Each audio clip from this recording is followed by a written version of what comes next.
ఈ ట్రైలర్లో ఉన్న సౌండ్ మిక్సింగ్ ప్రాపర్గా చేయకపోవడం వల్ల ట్రైలర్ మొత్తం కూడా చాలా డిస్టర్బెన్సింగ్గా ఉందన్నమాట. Hello hi guys, this is Lokesh. Welcome back to our channel.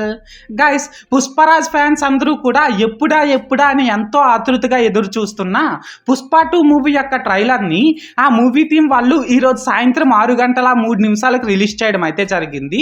ఇది మీకు కూడా తెలిసే ఉంటుంది అనుకోండి. దీన్ని పక్కన పెట్టేసినట్లయితే ఈ వీడియోలో మనం ఏంటంటే అసలు ఆ పుష్ప 2 ట్రైలర్ ఎలా ఉంది ఏంటి, అండ్ అంతేకాకుండా అందులో ఉన్న ప్లస్ పాయింట్స్ ఏంటి, మైనస్ పాయింట్స్ ఏంటి అనేది క్లియర్గా డిస్కస్ చేద్దాం. ఓకేనా, లెట్స్ గో. అయితే ఇక్కడ ఫస్ట్ ఆఫ్ ఆల్ మనం చూసుకున్నట్లయితే గైస్, ఈ పుష్ప 2 ట్రైలర్ మొత్తం కూడా చాలా అంటే చాలా బాగుందన్నమాట.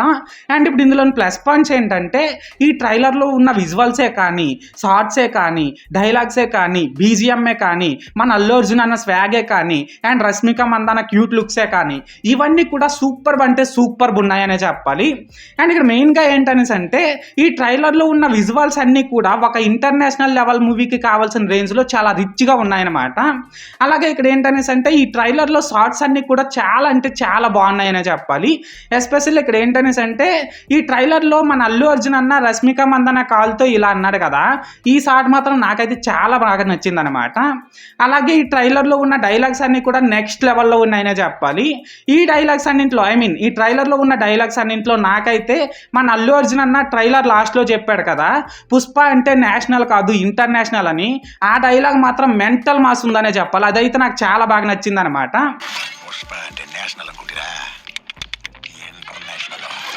అండ్ ఇక్కడ మనం చూసుకున్నట్లయితే పుష్ప పార్ట్ 1 లాస్ట్లో కనిపించిన మన ఫహద్ ఫాజిల్ గారేమో ఈ పుష్ప పార్ట్ 2లోన ఒక ఫుల్ లెంత్ క్యారెక్టర్లో కనిపించబోతున్నారు. అలాగే ఈ పుష్ప పార్ట్ 1లోన మన అల్లు అర్జునానికి రష్మిక మందన లవర్గా కనిపిస్తే ఈ పార్ట్ 2లో మాత్రం భార్యగా కనిపించబోతుంది. అండ్ ఇక్కడ మెయిన్గా ఏంటనేసి అంటే ఈ పుష్ప పార్ట్ 2లోన కొత్తగా మన జగపతి బాబు గారు ఒక ఇంపార్టెంట్ క్యారెక్టర్లో కనిపించబోతున్నారు. సో ఇవన్నీ కూడా చాలా ఇంట్రెస్టింగ్గా ఉన్నాయన్నమాట. అయితే ఇక్కడ ఓవరాల్గా ఈ ట్రైలర్ గురించి చెప్పాలనేసి అంటే ట్రైలర్ అయితే మాస్ ర్యాంపేజ్తో బుర్రపాడు ఉందనే చెప్పాలి.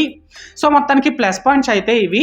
అండ్ ఇప్పుడు ఈ ట్రైలర్లో నాకు కనిపించిన మైనస్ పాయింట్స్ విషయానికి వచ్చినట్లయితే ఈ ట్రైలర్లో నాకైతే పెద్దగా మైనస్ పాయింట్స్ అయితే కనిపించలేదు, జస్ట్ ఒకటే కనిపించింది. అదేంటనేసి అంటే ఈ ట్రైలర్ మొత్తం కూడా టూ మచ్ లౌడ్గా ఉన్నదనమాట. ఇక్కడ ఏంటనేసి అంటే ఈ ట్రైలర్లో ఉన్న సౌండ్ మిక్సింగ్ ప్రాపర్గా చేయకపోవడం వల్ల ట్రైలర్ మొత్తం కూడా చాలా డిస్టర్బెన్సింగ్గా ఉందన్నమాట. సో ఇదొక్కటే నాకైతే మైనస్ పాయింట్ కనిపించింది. సో మొత్తానికి మైనస్ పాయింట్స్ అయితే ఇవి. అయితే ఇక్కడ ఓవరాల్గా ఈ ట్రైలర్ గురించి చెప్పాలంటే గైస్, ట్రైలర్ అయితే నేను ముందు చెప్పినట్లు బుర్రపాడు ఉందనే చెప్పాలి. అయితే ఈ ట్రైలర్ మీరు కూడా చూసినట్లయితే ఈ ట్రైలర్ మీకేమనిపించిందో అది కామెంట్ సెక్షన్లో చెప్పేయండి. ఈ ట్రైలర్ మీకు నచ్చిందో లేదో అది కామెంట్ సెక్షన్లో చెప్పేయండి. ఓకేనా, this is Lokesh signing out. జై హింద్.